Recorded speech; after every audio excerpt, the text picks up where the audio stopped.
Welcome back sa ating channel kung saan pinabalta natin ang mga layer ng mga bagay na alam mo na at magdi-deep dive tayo sa mga misteryo na nagpapaikot sa mundo natin. Ngayon, sasabak tayo sa isang trip sa future, sa isang mundong walang sakit. Parang perfect, di ba? Pero hindi pala ganun kasimple. Pero bago pa rin introduction, make sure na i-hit mo like button at subscribe ang channel ko kung hindi mo pa nagagawa. At kung gusto mong ma-notify sa bawat video ko, i-click din yung bell icon. Malaking tulong yun sa akin at sobrang na-appreciate ko yan. Nagawa mo na? Alright, simulan na natin. Imagine mo, isang mundo na wala ng ubo, lagnat, o yung mga nakakatakot na balita sa hospital parang makakwento na lamang ng nakaraan. Simula sa Black Death noong Middle Ages na nag-wipe out ng 1/3 ng population ng Europe hanggang sa HIV o AIDS epidemic kamakailan lamang, grabe ang impact ng mga sakit sa history ng tao. Nakokontrol nila ang populasyon, nakaka-impluwensya sa economy at nag-shift pa ng direksyon ng buong civilizations. Imagine, bigla na lang lahat yun. Wala na. Paano ba magiging posible itong miraculous na mundo na ito? Cue the dramatic entrance ng tech at medical breakthroughs. Pinag-uusapan natin dito yung tungkol sa gene editing tulad ng CRISPR, mga bakuna na ginawa ng sobrang bilis at AI systems na kayang i-predict ang outbreaks bago pa maganap. Hindi lang to basta imagination ng isang baliw na scientist, kundi mga totoong bagay na tinidevelop na ngayon. Pero ito yung exciting part. Paano kung isang araw mag-merge lahat ng innovations sa ito para totally burahin ang lahat ng sakit? Paano kung lahat ng malicious microbes at bacteria na nagtatangkang sumira sa katawan ng tao ay mawala ng tuluyan? Akala mo mag-roll na ang credit sa sakit paghihirap, pero may twist. Anong mangyayari sa next story natin? Magiging happily ever after ba ang humanity with health and vigor? O magdadala ba ito ng new chapter ng human history ng mga bagong challenges at dark twists? Imagine, bawat baby na pinapanganak ngayon halos guaranteed na ang long at disease-free life. Mukhang celebration time na, di ba? Pero paano talaga kung walang sakit? Yep, mag-uumpisa nang mag-stack up ang numbers. Hindi lang cozy family gathering ang usapan dito, parang full-blown planetary house party na. Base sa projections, yung global population natin na mahigit 7 billion ngayon ay sasabog pa sa isang mundong walang sakit. Ang United Nations na maingat na binabantay ng mga bagay na ito na naalarma na baka umabot tayo ng nearly 10 billion by 2050 sa kondisyon natin ngayon. Ibig sabihin, yung may sakit pa yan. Pag binanggang mong sakit sa picture, baka maging off the charts na ang numero. Ang life expectancy ay tataas ng bongga. Imagine, magiging normal na ang mabuhay ng 100 years. Ang mga syudad na ngayon palang napupuno na, mas lalo pang mapipressure.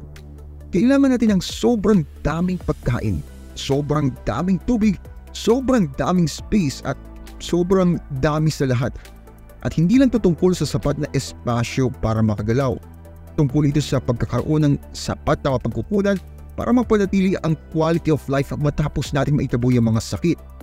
Ngayon, isipin mo na ang bawat lungsod ay nagiging eksena mula sa overcrowded dystopian movies na sinisiksik na parang mga sardinas.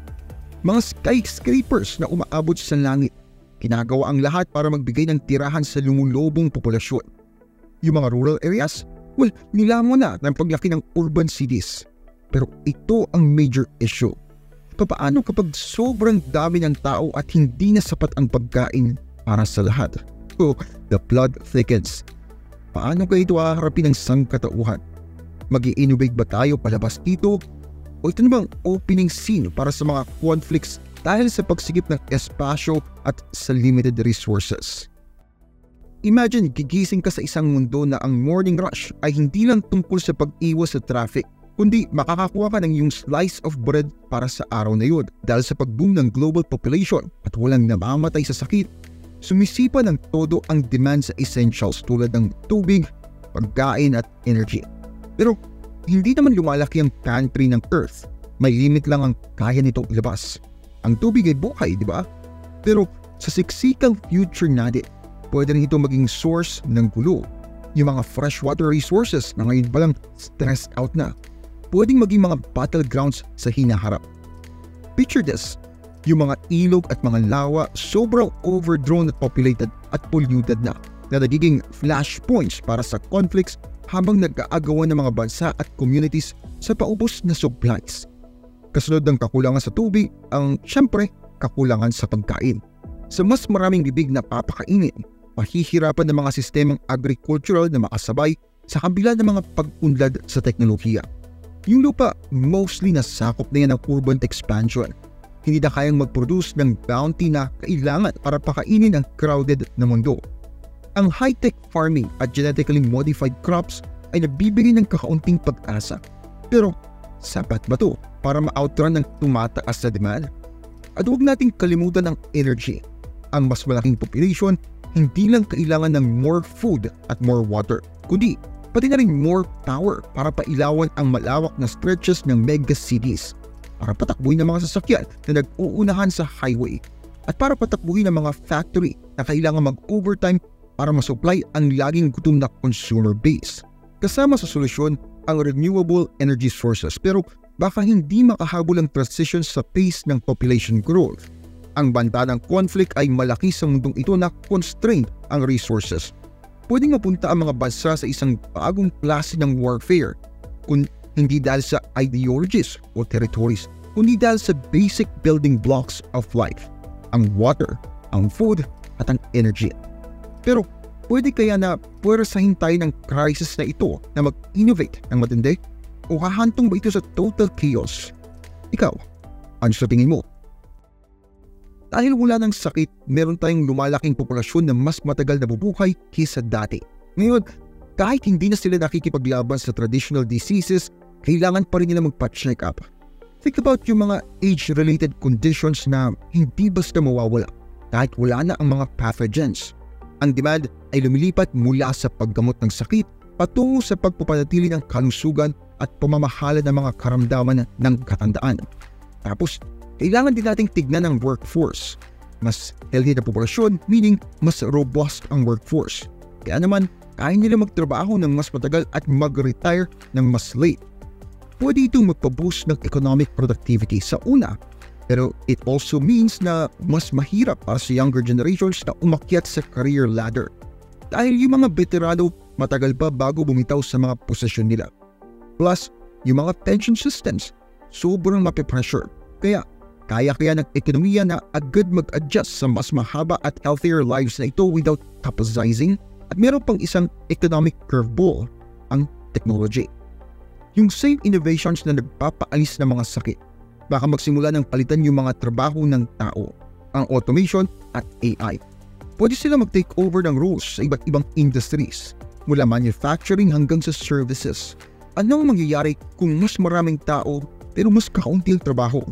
Recipe ito para sa social at economic upheaval. Habang nag-a-adjust ang global economy, baka makakita tayo ng shift sa global power at dynamics. Yung mga bansang mabibilis mag-adapt sa mga changes, pwedeng mag-prosper, pwedeng maging new economic leaders, habang yung iba pwedeng matuliro sa ilalim ng pressure.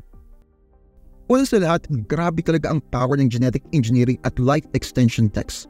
Hindi lang ito basta scientific marvels. Parang Pandora's boxes din sila ng ethical conundrums. Sino bang makaka-access sa mga life-saving at extending tech na ito? Sa mundo natin ngayon, yung mga may pera lang talaga ang makaka-afford ng top-notch healthcare. Sa future na walang sakit, baka lalo pang lumala itong mga disparity na ito, turning basic healthcare into a luxury item. Imagine mo, yung mayayaman lang ang kaya mag-afford na mabuhay na walang sakit, habang yung iba, kanya-kanyang disparity sa mga natitirang genetic disorders o rare diseases na hindi pa napupuksa. Tapos, andyan din yung role ng governance at corporation sa new world na ito. Sa kapangyarihang mapahaba ang buhay, sino ba talaga ang may hawak ng tali? Pwede kaya tayong makakita ng rise ng corporate immortality kung saan hindi lang yung mayaman ang mayayaman kundi tumatagal pa ang buhay nila. Hindi ito basta tungkol sa health equity. Tungkol ito sa power dynamics na nabubuo sa ilalim ng pagkukunwari ng pangangalaga sa kalusugan. Isipin mo rin yung impact sa society ng sobrang habang buhay. Yung mga traditions, social structures at cultural norms, mag-undergo lahat ng yan sa malalaking pagbabago. Yung kasal na till death do us part, napakaiba na ang itsura kapag parehong maaaring mabuhay ang mag-asawa ng 150 years. Paano ba mag-a-adapt ang society sa generations ng families na sabay-sabay nabubuhay ng matagal? Ang fabric ng community at traditional rules ay baka mag-stretch, baka nga mapunit dahil sa ganitong kondisyon. Sa ethical side naman, umiikot ang mga tanong. Okay lang ba na i-engineer ang perfect human na walang sakit? Ano nga bang implications ito sa human diversity at sa pag-accept sa imperfections, disability at natural process ng pagtanda at kamatayan? Mga philosophical quandaries to na tumatalakay sa core ng kung ano ang ibig sabihin ng pagiging tao. Habang tumataas ang bilang ng tao sa ating disease-free utopia, tumataas din ang demand para sa housing, sa food at sa transport. Ang mga kagubatan na parang paga ng planeta natin na baka mas paputol pa para magbigay daan sa expanding urban landscapes. Ang pagkawala ng biodiversity, hindi lang ito basta pagkawala ng isa o dalawang species. Ito'y tungkol sa pag-destabilize ng ecosystem na nagpokontrol sa lahat mula sa hangin na hinihinga natin hanggang sa water cycle na umubuhay sa atin. Isipin mo yung agricultural demands ng lumalagong populasyon. Ang mas maraming tao ay nangangahulugan ng mas maraming bibig na papakainin na maglilid sa more intensified agricultural practices. Pwede itong magresulta sa mas maraming pesticides, mas maraming fertilizers at mas maraming water usage na lahat ay pwedeng mag-lead sa ecological degradation. Ang pagkaubos ng lupa, kakulangan ng tubig at pagtakbo ng mga kemikal ay maaaring magbabago ng sagganang lupain papunta sa maladesyertong kapaligiran na sumisira naman sa mismong pundasyon ng ating seguridad sa pagkain. Tapos, andyan yung issue ng energy consumption. Ang mas malaking populasyon na nabubuhay ng mas mahaba ay obviously kumukonsumo ng mas maraming enerhiya. Kahit na tumataas ang renewable energy sources kagaya ng solar at hangin, baka hindi makasabay ang transition sa growing demand. Ito'y maaaring magdulot ng mas mataas na pagdepende sa fossil fuels sa maikling panahon na magpapabilis sa climate change at sa mga kaakibat nitong sakuna. Mas matitinding mga bagyo, mas matinding tagtuyot at hindi makukula ang mga pattern ng panahon.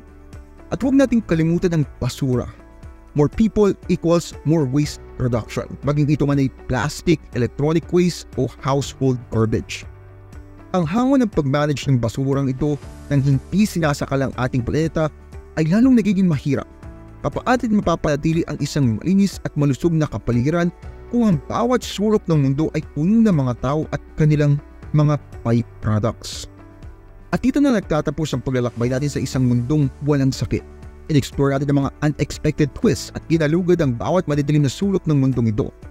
Ang simula bilang isang pangarap na utopia ay agad nagpakita ng serye ng mga komplikado at magkakaugnay na hamon na sumusubok sa ating pag-unawa sa kalusugan, sa lipunan at sa mismong planeta. Tandaan na ang pursuit of knowledge ay hindi lang tungkol sa paghahanap ng comfortable truth, kundi sa paghahamon sa ating mga pananaw at pagiging bukas sa unimaginable. Kung na-enlighten ka sa dive na ito sa hypothetical world, huwag kalimutan mag-like, mag-subscribe at i-hit ang bell notification para hindi mo ma-miss ang mga adventures natin sa unknown.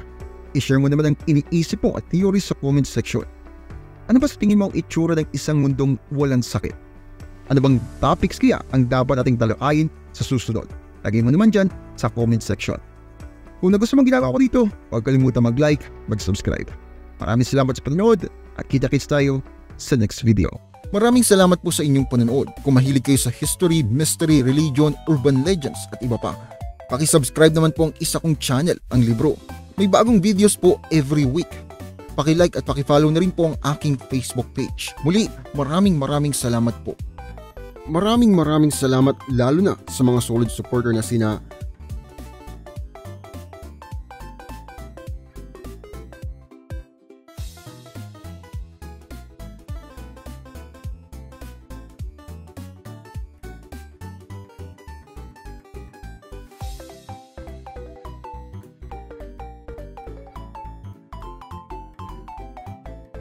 meron po tayong member content, pakicheck na lamang po ang playlist. Marami-rami na rin pong nakalagay doon. Muli, maraming salamat po sa inyong patuloy na pagsuporta.